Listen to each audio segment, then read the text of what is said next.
Caros irmãos e irmãs, é um privilégio iniciar esse tempo litúrgico intenso e forte, chamado tempo quaresmal, deixando-nos arrastar pelo mesmo Espírito de Jesus. Tempo único que nos oferece a possibilidade de fazer uma estratégica parada, de buscar o deserto em meio ao cotidiano, de plantar os pés na terra firme do Evangelho e assim viver um compromisso transformador em nossa realidade. Nesse espaço e nesse tempo de maior despojamento, podemos sair de nossas inércias, podemos deixar de lado nossas seguranças e comodidades para transitar por novas paisagens. Há muitos modos de fazer isso. Assumir com seriedade este momento, investir no cuidado interior, abster-nos do rotineiro para abrir-nos ao inesperado e surpreendente. Enfim, Quaresma sempre indica um tempo especial, de crise e crescimento. Hoje diríamos de discernimento. E o que devemos discernir? Qual é o crescimento-maturação que o tempo quaresmal nos propõe? O discernimento implica, em primeiro lugar, uma escuta atenta e uma profunda sintonia com o mesmo Espírito que atuava em Jesus, para fazermos opções mais evangélicas a serviço da vida. É o Espírito, força de vida e amor, que nos conduz ao deserto para desintoxicar-nos de um modo de viver atrofiado, imposto por um contexto social centrado na busca de poder e prestígio, com seus inimigos mortais da competição, do comunismo, do preconceito e que lentamente envenenam nossa vida, instigando-nos a romper as relações de comunhão e compromisso.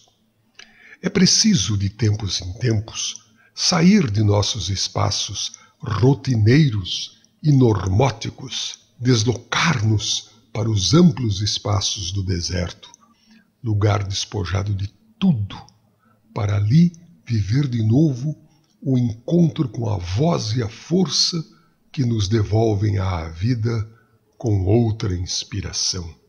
Ali, guiados pelo Espírito, teremos a oportunidade de aprofundar nossa relação com a fonte do amor, que depois se expandirá numa nova relação com os outros e com a natureza.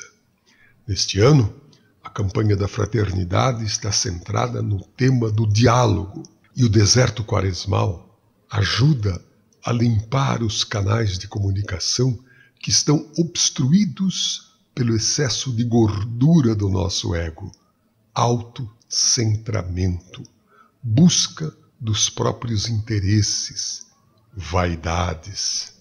Sabemos que o diálogo implica um descentramento, uma saída de si para escutar e acolher o outro na sua diferença. O diálogo entre diferentes nos humaniza. Aqui não há mais lugar para o julgamento, a suspeita, o fanatismo, a intolerância. Nas diferentes situações da vida, religiosa, social, política, cultural, racial.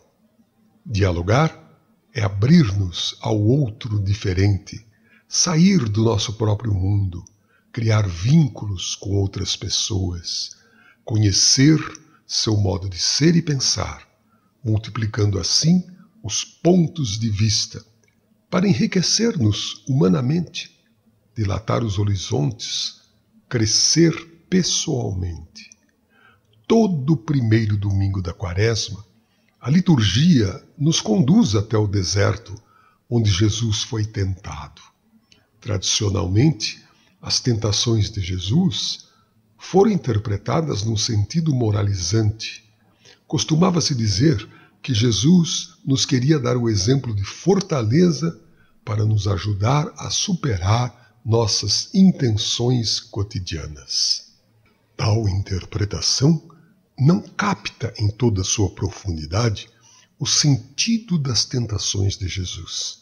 As tentações não são tanto uma prova a superar, quanto um projeto que deve ser discernido.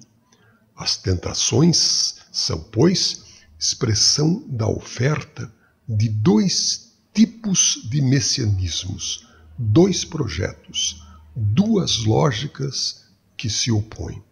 Por um lado, está a lógica da autossuficiência, da segurança a partir do centro, a partir de cima, um messianismo triunfalista, evitando conflitos com o poder político e religioso, alheio ao sofrimento do povo.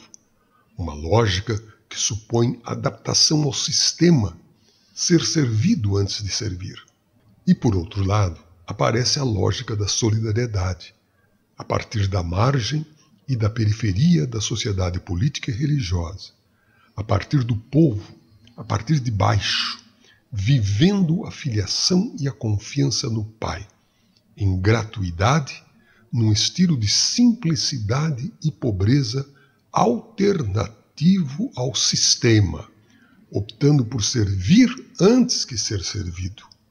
Uma lógica de inclusão e de vulnerabilidade frente ao sofrimento do povo, na linha do servo de Javé e dos grandes profetas de Israel. Fruto da experiência batismal de sentir-se filho e do discernimento no deserto, Jesus elege a lógica da solidariedade e do serviço a partir dos últimos. Assim como foi impelido pelo Espírito ao deserto, Jesus se deixa conduzir pelo mesmo Espírito em direção às margens excluídas, às periferias existenciais. Jesus rompeu com a família, afastou-se da vida normal que levava, iniciou uma vida itinerante e passou a viver a partir de um sonho, a utopia do reino. Vivendo no meio de uma realidade conflituosa, de exploração, de desintegração das instituições, de injustiças, Jesus, unido ao Pai, torna-se aluno dos fatos, descobre dentro deles a chegada da hora de Deus e anuncia ao povo: o tempo já se completou e o reino de Deus está próximo. Convertei-vos e crede no Evangelho. Ele vem realizar as esperanças do povo, despertadas e alimentadas ao longo dos séculos pelos profetas. Com sua vida e sua palavra, Jesus interrompe o discurso dos especialistas sobre Deus. Ele não tinha uma instituição em que pudesse se apoiar. Tudo brotava de dentro. Enquanto todos tinham os olhos voltados para o centro, sobretudo para o Templo de Jerusalém, onde era elaborado o saber que ia se expandindo até chegar à menor das sinagogas, Jesus revela sua presença nas periferias do mundo.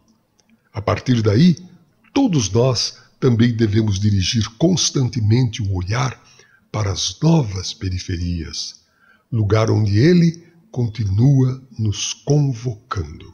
A vida está cheia de possibilidades e surpresas, inumeráveis caminhos que podemos percorrer, pessoas instigantes que aparecem em nossas vidas, encontros, diálogos, aprendizagens, motivos para celebrar, lições que aprenderemos e nos farão um pouco mais lúcidos, mais humanos e mais simples. A periferia passa a ser terra privilegiada, onde nasce o novo por obra do Espírito. Ali aparece o broto original do nunca visto, que em sua pequenez de fermento profético torna-se um desafio ao imobilismo petrificado e um questionamento à ordem estabelecida.